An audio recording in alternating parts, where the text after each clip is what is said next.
All right, take a look at this. This is just one of the many trees that you've probably already seen around town that is blocking roadways or even your favorite walking trail. And this is also one of the main reasons that Sacramento County Parks and Recreation announced just hours ago that it is closing all parks within its jurisdiction.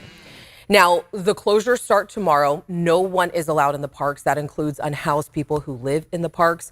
I got a firsthand look from the county at how they are preparing for the closures and also the biggest concerns that county maintenance crews have as they are still dealing with the damage from the last storm.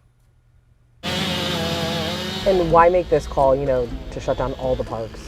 Well, we just had a storm pass through and it really saturated all of the soil. So the storm that's coming in, we're expecting more winds, more rain, and we're just concerned that we may lose significantly more trees than we already have. So for the past couple days, in the last storm we had about 50 trees come down throughout our parkway.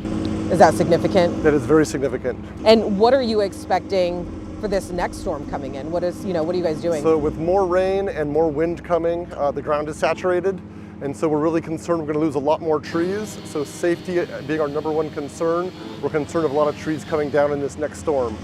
And have you seen a lot of trees impacting anything already? Has it damaged, any of the restrooms or tables or anything like that? Absolutely. We had trees come down just behind us here. We lost a table and a couple garbage cans. And yeah, we have trees across the bike trail that we've mitigated. But yeah, quite a few down on the parkway right now. Any major concerns for you guys right now? Our main concern now is getting ready for this next storm, clearing as much of the tree and debris as we can so that when the next storm hits, we're ready and we can do more clearing and keeping these parks safe for the public. So what do the next 48 to 72 hours look like for you guys? So we're actually working 10-hour shifts, so we're doing overtime for all of our parks workers. Our main concern is keeping these parks safe. We have quite a bit of tree work, not just the trees behind us, but there's a lot more trees in the parkway that we need to get to this week. You want to give us a hand? Yeah, absolutely. And I did want to ask you, is that an oak tree right there? Yep, these are all oaks that came down. Oh my gosh, so that's oaks. actually from the storm? Yes. And how long will the parks be closed? That kind of depends on the extent of the storm damage and what the storm decides to do.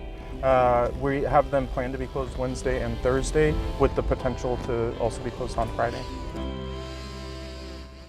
A huge shout out to everyone that's working to clean up our area. We really do appreciate it. I also want to mention that San Joaquin County Parks is also closing all parks starting tomorrow. All Stockton parks are now closed to the public due to tree hazards, according to city officials.